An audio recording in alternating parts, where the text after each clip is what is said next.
హల్లెలూయా. అంటే ఈ వచనం నువ్వు చదువుతుంటావు, ఒక వచనం నువ్వు చదువుతూ ఉన్నప్పుడు అందులో వస్తుంది ఏమని అంటే దొంగిలించకూడదు అని వస్తుంది. దొంగిలించకూడదని వచ్చినప్పుడు వ్యభిచారించకూడదని వస్తుంది. వ్యభిచారించకూడదని వచ్చినప్పుడు, దొంగిలించకూడదని వచ్చినప్పుడు నీలో ఉన్న పాపము ఆ వాక్యము నిన్ను ఎత్తి చూపెడుతూ ఉన్నప్పుడు, ఎత్తి నీ హృదయమును గుచ్చుతూ ఉన్నప్పుడు, ఆ వాక్యము ఎత్తి నీ హృదయములో పడుస్తూ ఉన్నప్పుడు, నువ్వు దాని నుంచి తప్పించుకోకుండా, దాని నుంచి నువ్వు మరలిపోకుండా, దాని నుంచి నువ్వు డైవర్ట్ కాకుండా నువ్వు ఏం చేయాలంటే, ప్రభువా ఈ పాపము నాలో నిశ్చయముగా ఉన్నది, ఈ పాపము నాలో నిశ్చయముగా ఉన్నది అని ఎప్పుడైతే నువ్వు ఒప్పుకుంటావో అప్పుడు మంచి మనస్సాక్షులుగా మార్చబడతావు. హల్లెలూయా.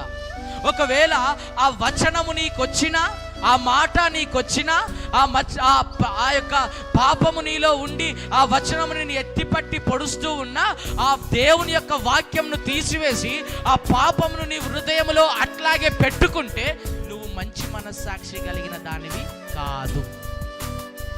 హల్లెలూయా, హల్లెలూయా. మరొకసారి చెప్తున్నా, దేవుని యొక్క వాక్యము నీకు ఎత్తిపట్టి గుచ్చుతూ ఉంటే, దేవుని యొక్క మాట ఎత్తిపట్టి నీకు గుచ్చుతూ ఉంటే, ఆ మాటను నీవు త్రోసివేసి ఆ మాట నీ హృదయములో నుంచి తీసివేయకుండా ఉంచుతే మంచి మనస్సాక్షిగా నువ్వు మార్చబడి దేవుడు ఫలింపునిస్తాడు. ఆ మాట నీకు ఎన్నిసార్లు ఎత్తిపట్టి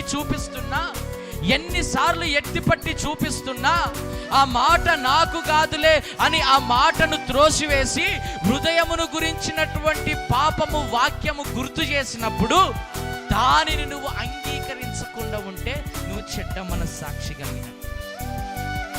హల్లెలూయా. అందుకే దేవుడు అక్కడ రాయబడిన మాట ఏంటిది అంటే, మంచి మనస్సాక్షి గలవాడవై.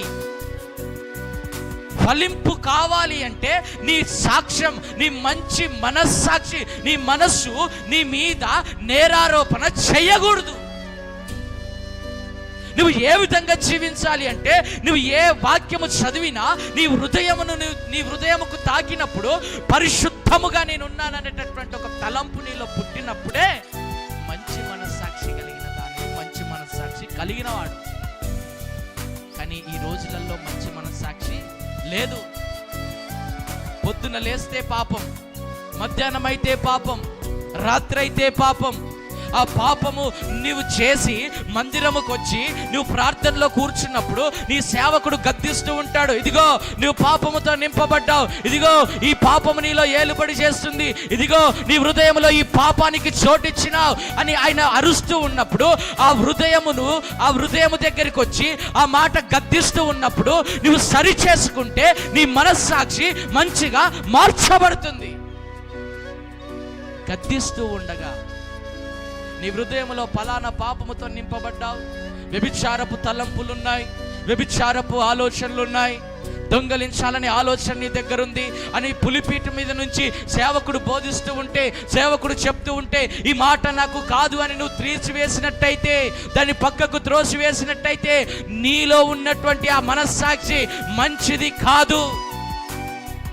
అందుకే తిమోతికి అంటున్నాడు, ఓ తిమోతి, నీ మనస్సాక్షి మంచిదై ఉన్నది,